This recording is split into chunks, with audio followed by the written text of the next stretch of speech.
David Miller had been cleaning abandoned buildings for the Galactic Preservation Society for almost 12 years now. Most people thought his job was boring, perhaps even a little sad, but David never saw it that way. Someone had to take care of these old places, these forgotten pieces of history scattered across dozens of worlds. Someone had to ensure they didn't crumble into dust and vanish forever. His latest assignment brought him to Thala, a small moon on the very edge of colonized space. The place was mostly empty except for a few research stations and mining outposts. The locals were friendly enough when his transport shuttle landed, but they all gave him the same peculiar look when he mentioned his destination. The old temple. An elderly alien shopkeeper with 3 eyes had widened her gaze. "You're going there alone?" David had simply smiled and nodded. He'd heard it all before. Every old building came with stories attached to it, ghosts, curses, ancient guardians that would strike down intruders. In 12 years, the scariest thing he'd encountered was a family of space rats nesting in a collapsed cathedral on Proxima Station. The temple sat about 5 miles from the nearest settlement, perched on a cliff overlooking a valley filled with crystal formations that caught the light of Thala's distant sun. David's transport left him with his equipment and supplies, promising to return in 3 days. That was standard for these jobs, 3 days to assess, clean, and document whatever historical site he'd been assigned.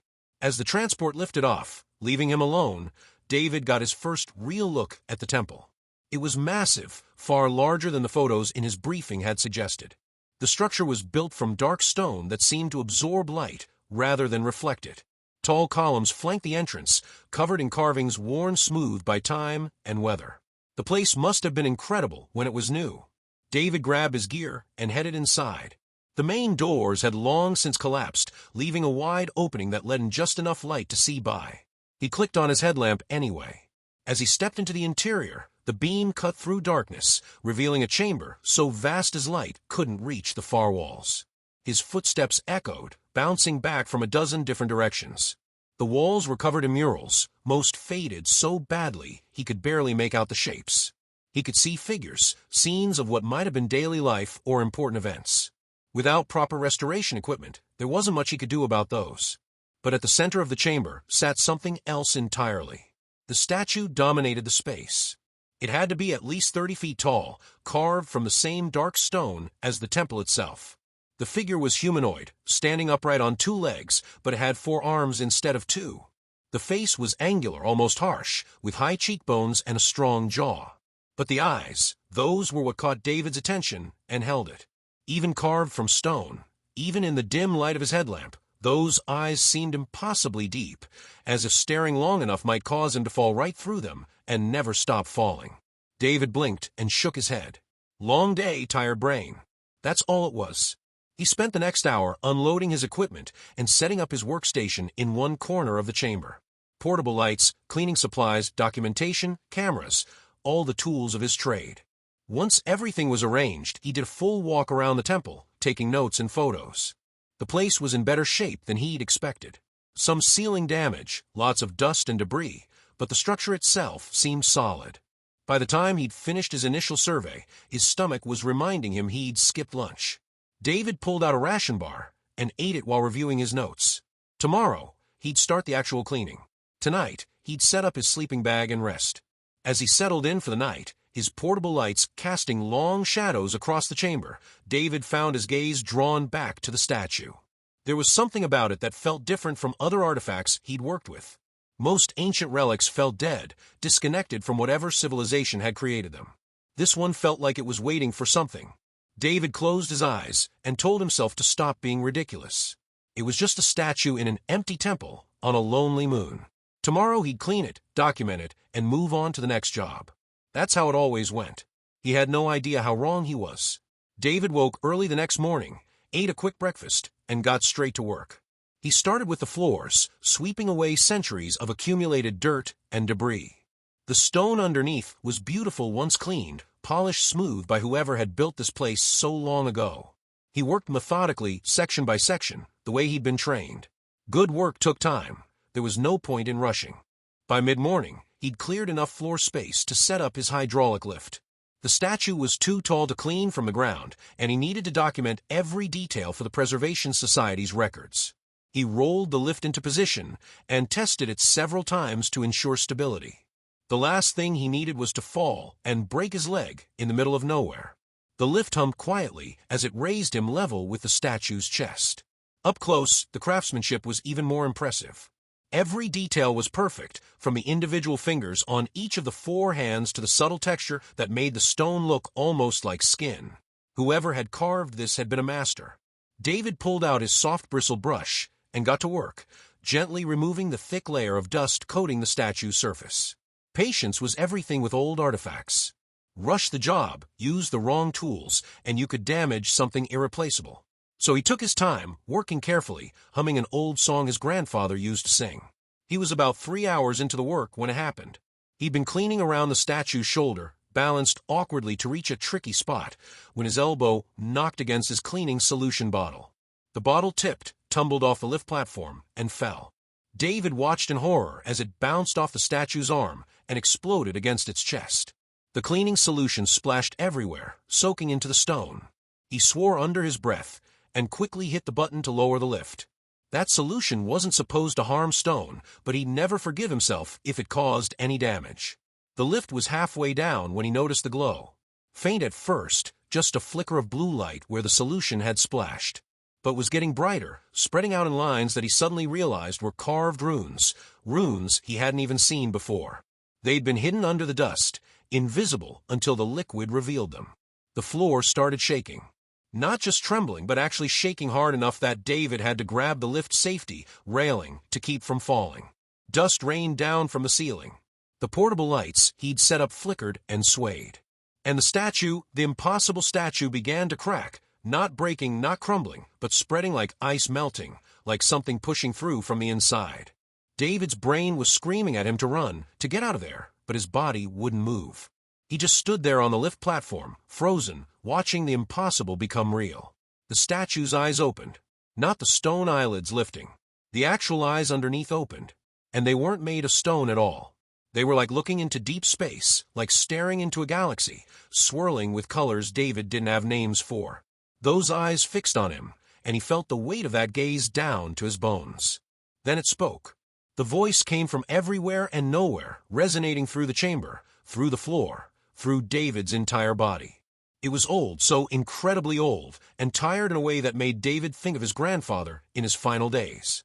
But it was also gentle, almost kind. Finally, that single word hung in the air. David's mouth opened and closed, but no sound came out. His hands gripped the railing so hard his knuckles had gone white. The statue was moving now, stone transforming into something else, something that shouldn't exist. The chest rose and fell. The massive form sat up slowly, carefully, like someone waking from a very long sleep. David finally found his voice. "I'm sorry. I didn't mean to break anything. I was just cleaning. I swear I didn't know this would happen." The words tumbled out in a rush, tripping over each other. His supervisor was going to kill him. The Preservation Society was going to fire him. He'd somehow broken a priceless alien artifact and brought to life something that was supposed to stay stone. But the being just smiled. Those impossible eyes crinkled at the corners, and the expression was so unexpectedly warm that some of David's panic started to fade, replaced by confusion. "You have nothing to apologize for, David Miller," the being said, and David's breath caught at the realization that it knew his name. "You have freed me. After 10,000 years of waiting, you have finally freed me." The being stretched, all 4 arms extending in different directions, and David heard the sound of stone grinding against itself, then becoming something softer. The transformation was complete. Whatever this thing was, it wasn't a statue anymore. It was alive, awake, and looking at him like he'd just done something incredible instead of catastrophically stupid. David's brain struggled to catch up with what his eyes were seeing. This couldn't be real. Things like this didn't happen. Not to him, not to anyone. He cleaned buildings. He swept floors. He documented old relics for historical records. He didn't wake up ancient alien gods, but apparently today he did. David's hands shook as he lowered the hydraulic lift back to the ground. His legs felt like rubber when he stepped off, but he managed to stay upright. The being, whatever it was, watched him with those galaxy eyes, patient and calm. It made no sudden moves, just sat there on what had been its pedestal for who knew how many centuries. "I don't understand," David finally managed to say. His voice sounded strange in his own ears, too high and tight. What just happened? What are you? The being rose to its full height, and the temple seemed to grow around it, the walls stretching upward to accommodate its size. David's rational mind knew that was impossible, but nothing about this situation made sense anymore. My name is Keith, the being said. I was the last guardian of my people, the Orin, and I have been asleep for a very, very long time. David grabbed one of his equipment cases and sat down on it before his legs gave out. Asleep? You mean you weren't dead? This whole time you were just sleeping? Keith moved closer, and David noticed the being's movements were fluid now, graceful in a way that stone could never be. Whatever it was made of now, it definitely wasn't rock anymore. The being lowered itself to sit cross-legged on the floor, bringing its face closer to David's level. The gesture felt deliberate, like it was trying not to be intimidating. I chose to enter stasis, Keith explained. My civilization destroyed itself through greed and endless war. We had everything we could have wanted. Technology beyond measure. Knowledge that spanned the cosmos. But it wasn't enough. We always wanted more, always needed to conquer, to possess, to control. David listened, his fears slowly being replaced by curiosity. This was the kind of story he'd imagined while cleaning dozens of abandoned sites, wondering about the people who'd built them. Except now, he was hearing it directly from someone who'd lived it. I watched my world burn, Keith continued, and there was such deep sadness in those words that David felt his chest tighten. I watched my people tear each other apart over resources we didn't need, power that corrupted everyone who touched it.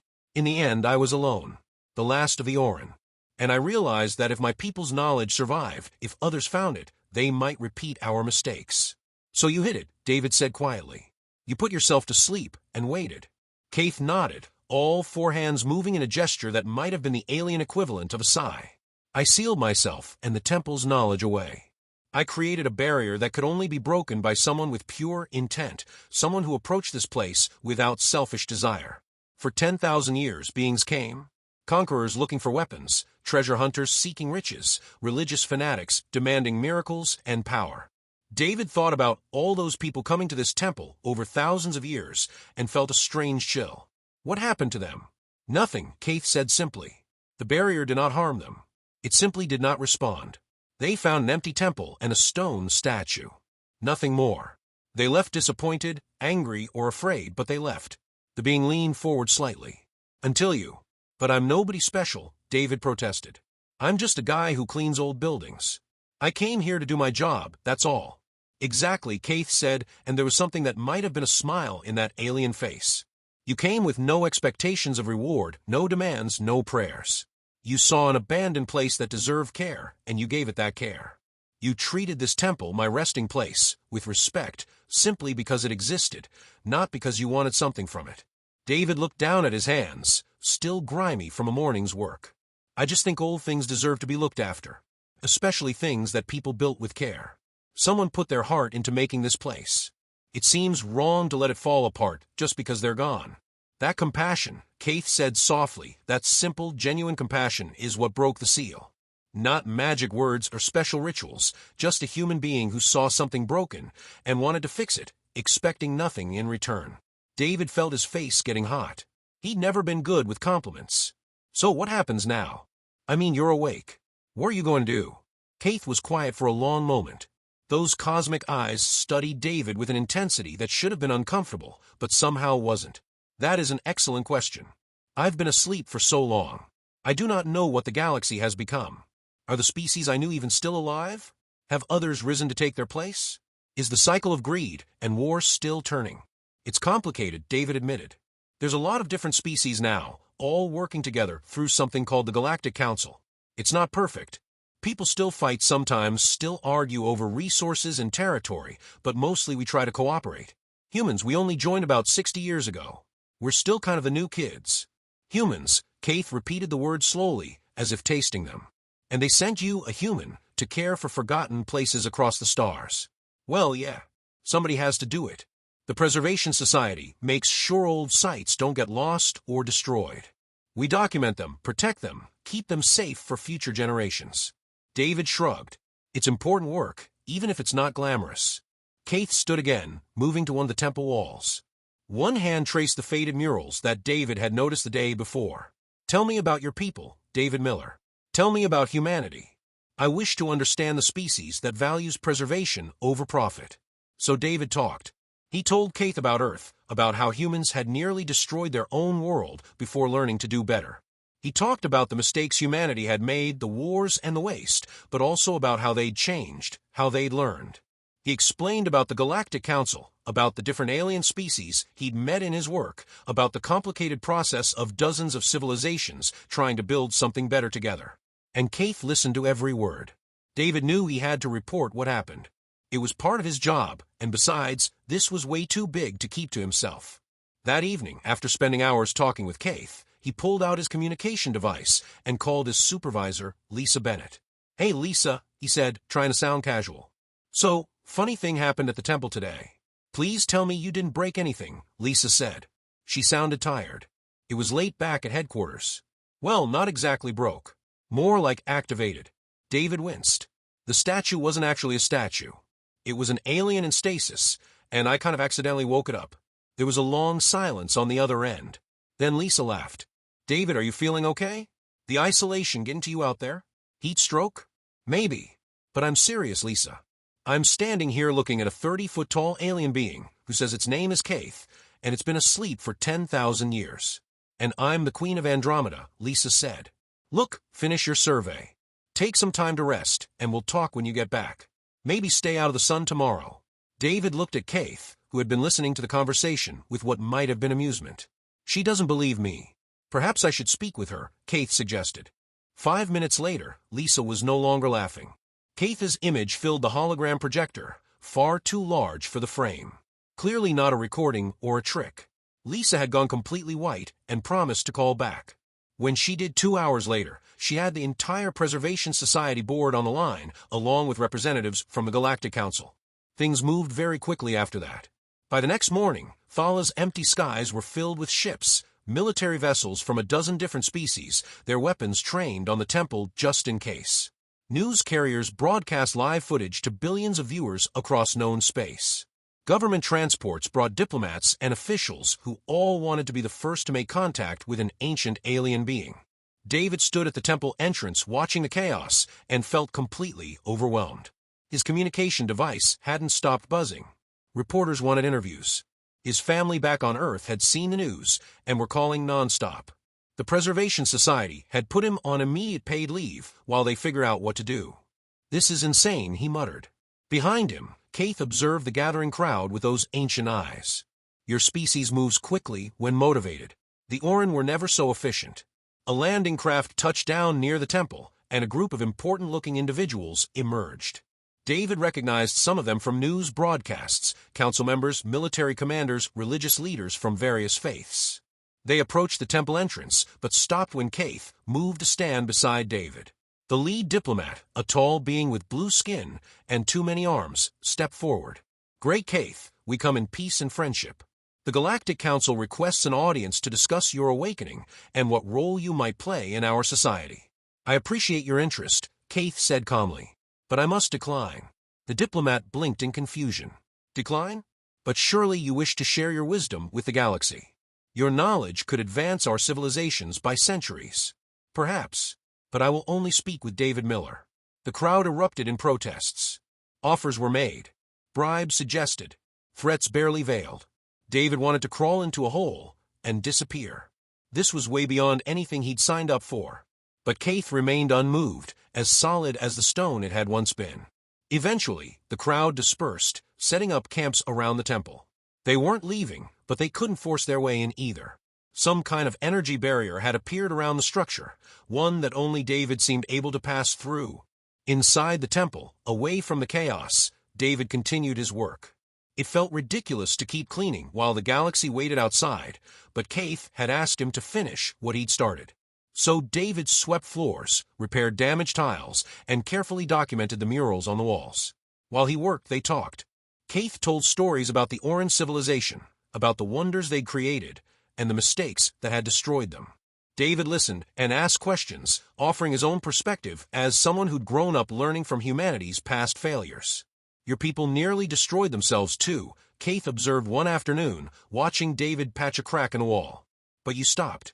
You changed course." "How?" David paused, trowel in hand, thinking about it. I think we got scared. Really scared. We looked at what we were doing to Earth, to each other, and realized we were running out of time. Some people didn't want to change. Fought against it hard. But enough people decided to try something different. It wasn't easy, and it didn't happen overnight. Took generations. And now you travel to stars working alongside species you once would have feared or fought. Yeah, it's still messy sometimes. Different cultures, different values, misunderstandings, but we're trying to figure it out together. David returned to his work, smoothing the patch carefully. I think that's the important part. Not that we're perfect, but that we keep trying. Keith was quiet for a while, processing this. Outside, the crowd had grown larger.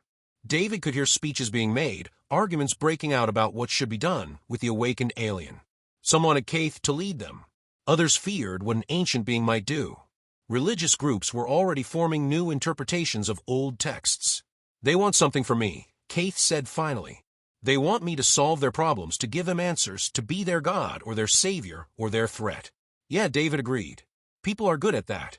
Looking for someone else to fix things instead of doing the work themselves. You do not do that. David shrugged. I fix what I can fix. Clean what needs cleaning. The big stuff, the cosmic questions, that's above my pay grade. I just try to leave things better than I found them. Keith watched him work for another moment, then said something that made David stop and look up. I believe I have been waiting for the wrong thing, David Miller. I thought I was waiting for a perfect being, someone worthy of my people's knowledge. But perfection is not what the galaxy needs. What does it need? People who care, Keith said simply. People who see something broken and try to fix it. Who see something forgotten and choose to remember it. Who see value in the small, unglamorous work of making things better, one piece at a time. Outside, the galaxy waited for miracles and answers. Inside, a human janitor went back to repairing a cracked wall, while an ancient being watched and learned what it meant to hope again. On the 30th day since Keith's awakening, the being finally agreed to address the crowd that had been camping outside the temple. David stood beside Keith as hologram projectors captured their image, broadcasting it to hundreds of worlds across the galaxy.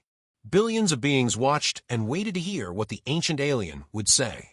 David had never felt so nervous in his life. His palms were sweating, and he had to resist the urge to fidget. This wasn't his world, standing in front of cameras and crowds. He belonged on his knees, scrubbing floors, not making galactic history. Keith's voice rang out clear and strong. I have heard your requests, your demands for guidance, your pleas for knowledge, your hopes that I will lead you into a new age of prosperity and peace. The being paused, and David could feel the tension in the air. And I must tell you that I will do none of these things. The crowd erupted in confusion and anger. Diplomats shouted questions. Religious leaders looked betrayed. Military commanders exchanged worried glances. But Keith raised one hand, and somehow everyone fell silent. My people had all the knowledge you seek. We had technology that could reshape worlds. We had wisdom passed down through countless generations. And we destroyed ourselves. Keith's voice carried a weight that made people lean in to listen. Knowledge without character is worthless. Power without compassion is dangerous. You do not need a god to tell you how to live. You need to learn these lessons yourselves. A reporter near the front shouted a question. Then what was the point of waking up? Why come back at all? Keith looked down at David, and there was something warm in those cosmic eyes. Because this human showed me that the galaxy still has hope. Not because he is perfect, but because he cares about things that matter. Small things. Forgotten things. Things that most people overlook. The being's massive hand rested gently on David's shoulder. I am granting David Miller guardianship of this temple and all the knowledge it contains. He will decide who is worthy to learn what the Orin discovered. David's stomach dropped. Wait, what? Keith, I can't do that. I don't know anything about advanced technology or ancient wisdom. I'm a janitor. Exactly, Keith said with what David had come to recognize as a smile. You understand the value of maintenance, of care, of doing small things well. That is the wisdom this galaxy needs most. The crowd went wild. Some people were furious, demanding that Keith reconsider. Others were confused, unable to understand why an ancient being would trust a nobody with such responsibility. A few, though, were thoughtful and quiet, watching David with calculating eyes. Over the next few weeks, things slowly settled into a new normal. Most of the crowd dispersed, disappointed or angry, but some stayed, setting up a small community around the temple. These were people who wanted to learn, who were willing to accept Keith's strange terms. David didn't know what he was doing at first. He never taught anyone anything, except maybe how to properly clean different types of alien stone. But Keith guided him, helped him understand what the being had in mind. The first test was simple. A young scientist arrived, brilliant and eager, demanding access to the Orcs' medical technology. She had credentials from the best universities, recommendations from famous researchers, a list of diseases she wanted to cure. David handed her a bucket and a brush. The temple's east wing needs cleaning. Lots of debris, some damaged walls that need repair. She stared at him like he'd lost his mind. I'm not a janitor. I'm here for the knowledge, not manual labor. Then you're not ready, David said simply. She left angry, calling him every name she could think of. But 2 weeks later, she came back. Fine. Give me the bucket. She worked for 3 months. At first, she complained constantly, did sloppy work, rushed through tasks to get them done. But gradually something changed. She started noticing details, taking pride in doing things right. She began talking to David while they worked, sharing her ideas, listening to his thoughts. One day, she was carefully repairing a delicate mosaic when she suddenly stopped and looked at David. I get it now. You're teaching us patience, attention to detail, respect for things that came before us. David smiled. That's part of it, but mostly I'm seeing if you can care about something without getting anything back right away. Real work, important work. It's not always exciting. Sometimes it's just showing up every day and doing what needs doing. She earned access to some of the Orcs medical knowledge eventually. Not all of it, not right away, but enough to make a real difference. She went on to develop treatments for 3 previously incurable diseases. And every year, she came back to the temple to help with maintenance, to remember where real progress came from. More people came. Some left quickly, unwilling to do work they considered beneath them. Others stayed, learned, and grew. A mathematician who spent 6 months cataloging and organizing the temple's archives before Keith shared equations that revolutionized faster-than-light travel. An engineer who rebuilt the temple's entire water system before gaining access to sustainable energy designs. A farmer who tended the grounds for a year before learning agricultural techniques that could feed entire planets. The pattern was always the same. David gave them simple work, work that needed doing, and watched to see how they approached it. The ones who treated it as an obstacle to overcome, a test to pass, they never got what they came for.